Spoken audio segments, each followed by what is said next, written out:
Who killed Vivekananda Reddy? ఇప్పుడు ఇదే question AP పాలిటిక్స్లో ఓ దుమారాన్ని రేపుతోంది. సరిగ్గా 5 ఏళ్ల క్రితం 2019 ఎన్నికల ముందు జరిగిన వివేకానంద రెడ్డి మర్డర్ అప్పుడు ఆ ఎన్నికలను ఇప్పుడు జరగబోయే ఎన్నికలపై కూడా ఎఫెక్ట్ చూపుతోంది. అయితే ఈ కేసులో ఇప్పుడు సరికొత్త టర్న్లు, అంతకు మించిన ట్విస్ట్లు తెరపైకి వస్తున్నాయి. అసలు వివేకాన్ని చంపింది ఎవరు? చెల్లెళ్లపై జగన్ చేసిన వ్యాఖ్యల పరమార్థం ఏంటి? అసలు సిబిఐ విచారణ ఎక్కడి వరకు వచ్చింది? Look into it. మాజీ మంత్రి సీఎం వైఎస్ జగన్ చిన్నాన్న వివేకానంద రెడ్డిని 2019 మార్చి 15న తెల్లవారుజామున అత్యంత దారుణంగా మర్డర్ చేశారు. ఆ రోజు మొదలైంది రాజకీయ రచ్చ. అప్పటి టీడీపీ ప్రభుత్వమే హత్య చేయించిందన్న ఆరోపణలు వచ్చాయి. ఆ తర్వాత సీన్లోకి సిబిఐ ఎంట్రీ ఇచ్చింది. వివేకాను నరికి చంపిన దస్తగిరి అప్రూవర్గా మారాడు. ఎంపీ అవినాష్ రెడ్డితో పాటు ఆయన తండ్రి కనుసన్నల్లోనే హత్య జరిగిందన్న ఆరోపణలు వచ్చాయి. అవినాష్ రెడ్డి సిబిఐ విచారణకు హాజరయ్యారు. ప్రస్తుత విపక్ష పార్టీలకు ఈ హత్యోదంతం ఆయుధమైంది. బాబాయినే చంపేశారంటూ జగన్ అండ్ ఫ్యామిలీని టార్గెట్ చేశారు. వివేక కూతురు సునీత కూడా అన్నలనే టార్గెట్ చేస్తూ విమర్శలు మొదలుపెట్టింది. కాంగ్రెస్ ఏపీ చీఫ్గా ఉన్న షర్మిల కూడా జగన్, అవినాష్ రెడ్డిలే టార్గెట్గా పావులు కదుపుతున్నారు. ఇది సింపుల్గా కేస్ బ్రీఫింగ్. సరిగ్గా ఇదే సమయంలో ప్రొద్దుటూరు సభలో సీఎం జగన్ చేసిన వ్యాఖ్యలు ఈ వ్యవహారాన్ని మరింత ఇంట్రెస్టింగ్గా మార్చేశాయి. చిన్నాన్నను అతి దారుణంగా చంపారు. వాళ్ళెవరో ఆ దేవుడికి ప్రజలకు తెలుసు. చంపినవాడు బలాదూరుగా బయట తిరుగుతున్నాడు. అతడికి మద్దతు ఎవరిస్తున్నారు? చంద్రబాబు కాదా? నా చెల్లెళ్లను కూడా వెంట తీసుకొచ్చారు. ఇలా సాగిపోయింది సీఎం జగన్ స్పీచ్. మా చిన్నాన్న గారిని, మా బాబాయిని, వివేకం చిన్నాన్నను ఎవరు చంపారో, ఎవరు చంపించారో ఆయనకు, ఆ దేవుడికి, ఈ జిల్లా ప్రజలందరికీ కూడా తెలుసు.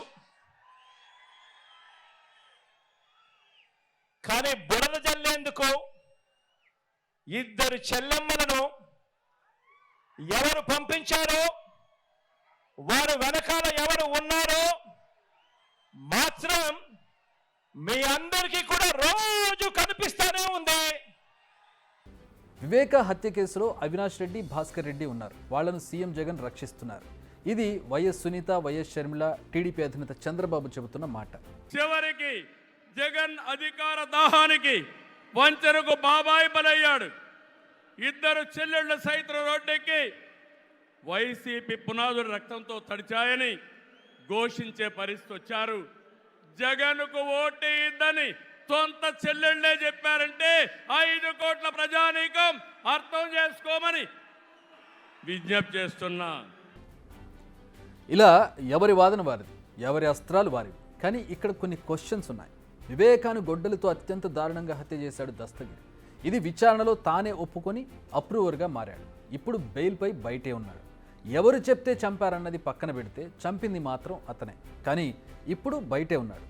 ఇదే సీఎం జగన్ చెప్పారు. ఇది నిజమే, కానీ పూర్తిగా కాదు. దస్తగిరి చెప్పింది చేశాడు.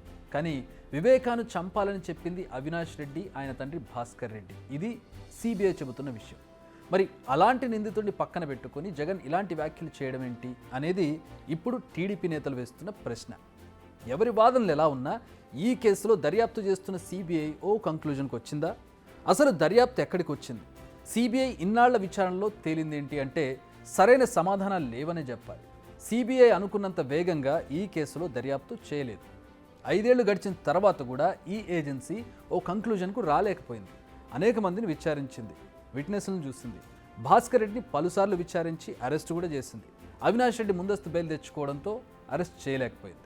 కానీ విచారణ మాత్రం జరిపింది. ఈ కేసు ఇప్పటికీ కూడా తుది దశకు రాలేదు. ఇంత జరిగినా కూడా మరి ఇంకెన్నాళ్ళు దర్యాప్తును సాగదీస్తారు? విచారణను అడ్డుకుంటున్నది ఎవరు? ఇది మాత్రం తేలడం లేదు. కానీ పొలిటికల్ హైడ్రామా మాత్రం నెలకొంది. ఎవరికి తోచినప్పుడు, ఎవరికి తోచిన సందర్భంలో వాళ్ళు దాని మీద మాట్లాడుతూనే ఉన్నారు. రాయలసీమ ఎన్నికల ప్రచారంలో చంద్రబాబు బాబాయి, అబ్బాయి హత్యపైనే మాట్లాడుతున్నారు. కడప ఎంపీగా బరిలోకి దిగేందుకు సిద్ధమైన వైఎస్ షర్మిల కూడా ఇదే అంశంలో అన్నపై తీవ్ర విమర్శలు చేస్తూ బరిలోకి దిగుతోంది.